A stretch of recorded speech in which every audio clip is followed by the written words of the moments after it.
जय हिंद प्यारे साथियों, कैसे हैं आप। उम्मीद है आपकी पढ़ाई बहुत अच्छे चल रही होगी। और अब आज की ये खबर सुनकर आपकी पढ़ाई में और धार आ जाएगी, क्योंकि कमाई वाली भर्ती प्रोसेस का नया नोटिफिकेशन फिर से आ चुका है। जी हाँ, मैं बात कर रहा हूँ यूपी ट्रिपल एस सी पेट की। यूपी ट्रिपल एस सी पेट फिर से आ गया है, जो कि उसका 1 साल पूरे हो गए हैं और इसको भरने की प्रक्रिया पूरी तरह से शुरू भी हो चुकी है। इसमें आपको करना क्या है कि फॉर्म भर देना है और फॉर्म भरने के बाद चैन से बैठ जाना है। अगर कोई जॉब आती है तो आपको उसके लिए अप्लाई करना है, अदरवाइज आपको फिर 1 साल के लिए इंतजार करना है। जी हाँ, मैं बात कर रहा हूँ यूपी ट्रिपल एस सी पेट का जो एलिजिबिलिटी क्राइटेरिया है आने वाली ग्रुप सी और ग्रुप की भर्तियों का, वो शुरू हो गया है। क्या है पूरा वीडियो, आई जल्दी से बात कर लेते हैं। वीडियो शुरू करने से पहले मैं आप सभी से रिक्वेस्ट करूंगा, वीडियो पूरा जरूर देखिएगा। और हाँ, वीडियो में आप पहली दफा विजिट कर रहे हैं तो चैनल को सब्सक्राइब कर वीडियो लाइक कर शेयर करना ना भूलिएगा। देखिए, यूपी ट्रिपल एस सी पेट के जरिए जो एग्जाम होते हैं, यूपी ट्रिपल एस सी के जरिए जितने भी एग्जाम किए जाते हैं ग्रुप सी और ग्रुप बी से, उसको कहते हैं पेट। तो उसका नोटिफिकेशन आ चुका है, उसका अप्लाई डेट भी शुरू हो चुका है। बात करें अगर उसकी अप्लाई डेट कौन सी है, तो 1 अगस्त से ये फॉर्म शुरू हो चुके हैं और इसकी लास्ट डेट है 30 अगस्त। इसकी लास्ट डेट क्या है प्यारे साथियों? 30 अगस्त। करेक्शन आप कर सकते हैं 6 सितंबर 2023 तक, इसका करेक्शन आप कर सकते हैं। अगर हम फी की बात करें तो इसमें फी का जो प्रोसेस है वो है 185 रुपए जनरल ओबीसी के लिए, ईडब्ल्यूएस के लिए, और 55 रुपए फी है उसके लिए जो एससी और एसटी या फीमेल से बिलोंग करते हैं। एज क्राइटेरिया की अगर हम बात करें तो 18 से 40 साल यहाँ पर एज रखी गई है। अगर आप किसी भी रिजर्वेटेड कैटेगरी में बिलोंग करते हैं तो वहां पर आपको 3 साल और 5 साल की छूट भी मिलती है। अगर आप ओबीसी कैटेगरी से आते हैं तो आपको छूट मिलती है, और एससी कैटेगरी एसटी से आते हैं तो भी आपको छूट मिलती है। बात करें अगर यहाँ पर एज काउंट कब से हो रही है, तो एज काउंट हो रही है आपकी 1 जुलाई 2023 से। 1 जुलाई 2023 से मिनिमम आप 18 साल के हो चुके होंगे, या आपकी एज 40 साल से ज्यादा की नहीं होनी चाहिए। बात करें अगर क्वालिफिकेशन की, तो मिनिमम क्वालिफिकेशन रखी गई है यहाँ पर 10th पास। अगर आपने 10th पास कर लिया है तो इससे रिलेटेड अब जितनी भर्ती आएंगी वो आप दे पाएंगे। आइए थोड़ी सी हम जानकारी यहाँ पर लेते हैं, पेट है क्या। देखिए, एक्चुअली ये जो पेट है ये एक, इसको मान लीजिए आप प्री एग्जाम है। ग्रुप बी और group C, specially group C के लिए है। ग्रुप सी से जितने भी रिलेटेड वैकेंसीज उत्तर प्रदेश सरकार निकालती है पुलिस भर्ती को छोड़कर, उसमें जितनी भी पुलिस भर्ती और हाई कोर्ट को छोड़कर जितनी भी वैकेंसीज निकलती हैं वो सब इसी पेट के जरिए भरी जाती हैं। इसमें प्री लिया जाता है, जिसमें आपको एलिजिबल किया जाता है अगली दफा जो भी एग्जाम होता है, जो भी नौकरी का फॉर्म आता है उसमें बैठने के लिए। समझ गए बात को? तो ये होता है पेट। इसका मतलब फिर से मैं क्लियर करने की कोशिश करता हूं कि ये समझ लीजिए कि जब नौकरी कोई फॉर्म आएगा, जैसे मान लीजिए लेखपाल का फॉर्म आने वाला है, तो लेखपाल में अब वही बैठेगा जो इस पेट के एग्जाम को क्वालिफाई कर लेगा। जी हाँ, मैं क्वालिफाइंग वर्ड यूज कर रहा हूं, चूंकि सरकार की तरफ से, आयोग की तरफ से क्वालिफाई शब्द यूज किया जा रहा है, उसमें मेरिट नहीं बन रही है ना।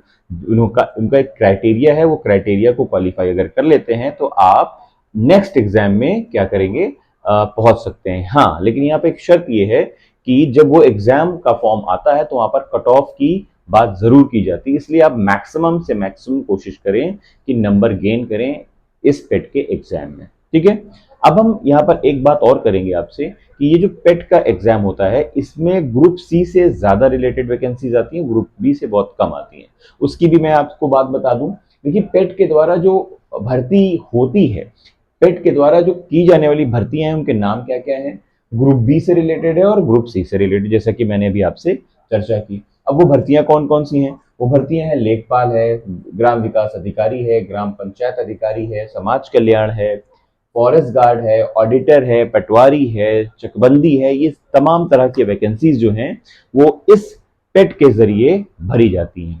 फिर से और अच्छे से क्लियर करने की कोशिश करूंगा।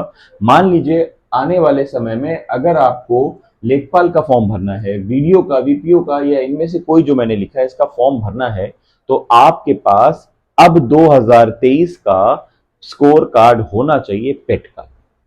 बहुत जगह ऐसा देखा गया, कई स्टूडेंट कमेंट करते हैं। पिछली बार का जब अभी वीडियो आया था तो सभी ने कमेंट किया, बहुत सारे लोगों ने, कि क्या सर मैं अप्लाई कर सकता हूं, मेरा तो 10th भी है, 12th भी है, ग्रेजुएशन भी है। बट उन्होंने 2021 का पेट या पहले का पेट या 2022 का पेट नहीं दिया, तो वो इसमें अप्लाई नहीं कर सकते। फिर उनको बहुत पछतावा होता है। इसलिए आप कोशिश ये करें कि फॉर्म जरूर भर दें, क्योंकि जब तक फॉर्म नहीं भरेंगे, क्वालिफाई नहीं करेंगे, तो किसी भी तरह की सी लेवल की, बी लेवल की वैकेंसीज को आप भर नहीं पाइएगा। उम्मीद है आपको बात यहाँ पर ये क्लियर हो गई होगी कि ये प्री है, और ये मान के चलिए कि जैसे मान लीजिए लेखपाल है, वीडियो है, बीपीओ है, इसको आप मेंस मान लीजिए। प्री देने के बाद इनमें जो एग्जाम कराएंगे उसको आप मेंस कह लीजिए, या टीयर 1 टीयर 2 कह लीजिए। उसको क्वालिफाई करने के बाद आप नौकरी पा सकते हैं। अगर किसी में फिजिकल वगैरह होगा तो फिजिकल देना होगा, किसी में अगर कोई भी थर्ड पेपर लगा होगा तो देना होगा, टाइपिंग वगैरह, अदरवाइज आपका सिलेक्शन यहाँ से हो जाता है अकॉर्डिंग टू मेरिट। उम्मीद है आपको यहाँ पर क्लियर बात समझ में आ गई होगी। अब हम बात करने वाले हैं, अब पेट में आपसे पूछा क्या जाने वाला है। पहले तो एक चीज समझ लीजिए, पेट में टोटल 100 क्वेश्चन आते हैं और टोटल मार्क्स होंगे 100 क्वेश्चन, 100 नंबर। टाइमिंग मिलेगी आपको 2 घंटे की। नेगेटिव मार्किंग है आपकी 1/4। अगर आपने 4 सही क्वेश्चन गलत कर दिए तो आपके 1 नंबर काट लिया जाएगा। मतलब एक सही क्वेश्चन पर आपने गलत करते हैं अगर उसको, तो फिर आपका 1/4 नंबर काटा जाएगा। ये ज्यादा डिटेल में उनको समझाने की कोशिश कर रहा हूं जो पहली दफा पेट भरने जा रहे हैं, ठीक है। बाकी लोगों को तो पता ही है। अब देखिए इसमें कितने तरह के सब्जेक्ट्स यहाँ पर दिए गए हैं। 15 तरह के यहाँ पर सब्जेक्ट्स का जो है ब्यौरा है। उन 15 सब्जेक्ट्स में क्या क्या चीजें आपको पढ़नी है ताकि आप अच्छा स्कोर कर पाए, जरा एक बार देख लीजिए। ये टोटल मिलाएंगे तो 100 नंबर हो जाते हैं, और ये टोटल अलग अलग सब्जेक्ट्स हैं। देखिए जैसे भारतीय इतिहास आपसे पूछा जाने वाला है। कितने क्वेश्चन आएंगे भारतीय इतिहास से? 5 क्वेश्चन आएंगे भारतीय इतिहास से। भारतीय इतिहास में है क्या क्या? भारतीय इतिहास डिवाइडेड है 3 पोर्शंस में। प्राचीन इतिहास है ना, आदि प्राचीन इतिहास और मॉडर्न इंडिया। ये 3 चीजें यहाँ से आपको समझनी होगी, पढ़नी होगी। मतलब साफ है कि अगर हम एक एक क्वेश्चन भी दे लें तो तीनों से 3 क्वेश्चन बनते हैं, बाकी और यहाँ से आपको खुद समझना होगा, है ना। बात को समझिए, अच्छा खासा बड़ा लेवल है, उसके बावजूद सिर्फ 5 क्वेश्चन यहाँ से पूछे जाने वाले हैं। भारतीय राष्ट्रीय आंदोलन, यहां से भी कितने क्वेश्चन है?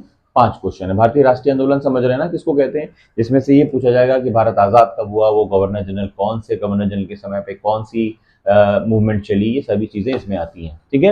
अब भूगोल से भी आपको मिलने वाले हैं 5 क्वेश्चन। अच्छा, भूगोल में भी कई सेक्शंस हैं, जैसे इंडियन जियोग्राफी है, वर्ल्ड जियोग्राफी है, और नदियां हैं, और भूमि है, प्लस स्पेस है। तो इन 5 सेक्शन से आपको 5 क्वेश्चन मिलने वाले हैं। कोई जरूरी नहीं है कि किसी एक सेक्शन से पूछा ही जाए, हो सकता है किसी एक सेक्शन से 2 पूछ लिए जाए। तो आपको यहाँ से तैयार करने हैं 5 क्वेश्चन। भारतीय अर्थव्यवस्था से अगर हम बात करें तो यहाँ से भी आपको 5 क्वेश्चन पूछे जाने वाले हैं। अर्थव्यवस्था समझते हैं किस तरह के क्वेश्चन होते हैं। अर्थव्यवस्था में ये पूछा जाता है भारत की जीडीपी कितनी है या अगले साल कितनी हो जाएगी, प्लस यहाँ से भारतीय भारत वासियों की जो है पर कैपिटा इनकम क्या है। बहुत सारा इस तरह के क्वेश्चन है। बैंकिंग से क्वेश्चन यहीं से आ जाते हैं। अब हम बात करेंगे भारतीय संविधान। भारतीय संविधान से भी 5 क्वेश्चन आते हैं। भारतीय संविधान जैसे नागरिकताएं हैं, जैसे कि मौलिक अधिकार है, मौलिक कर्तव्य है, राष्ट्रपति है, प्रधानमंत्री है, चीफ मिनिस्टर है, इन सभी से रिलेटेड क्वेश्चंस यहाँ से पूछे जाते हैं। अभी बात करेंगे हम सामान्य विज्ञान मतलब साइंस की। आप जानते हैं साइंस के 3 सेक्शन है, फिजिक्स, केमिस्ट्री, बायो। तो यहाँ से आपको अच्छे से तैयारी करनी है, क्योंकि 5 क्वेश्चन यहाँ से भी आपके पूछे जाते हैं। बात करें अगर न्यूमेरिकल अंकगणित की, प्रारंभिक अंकगणित मतलब बेसिक क्वेश्चन यहाँ से भी आपसे पूछे जाते हैं 5 नंबरों के, ठीक है। अब आइए सामान्य हिंदी। सामान्य हिंदी से 5 क्वेश्चन आएंगे, व्याकरण की बात मैं कर रहा हूँ। और उसके बाद सामान्य अंग्रेजी, यहाँ से भी 5 क्वेश्चन आएंगे।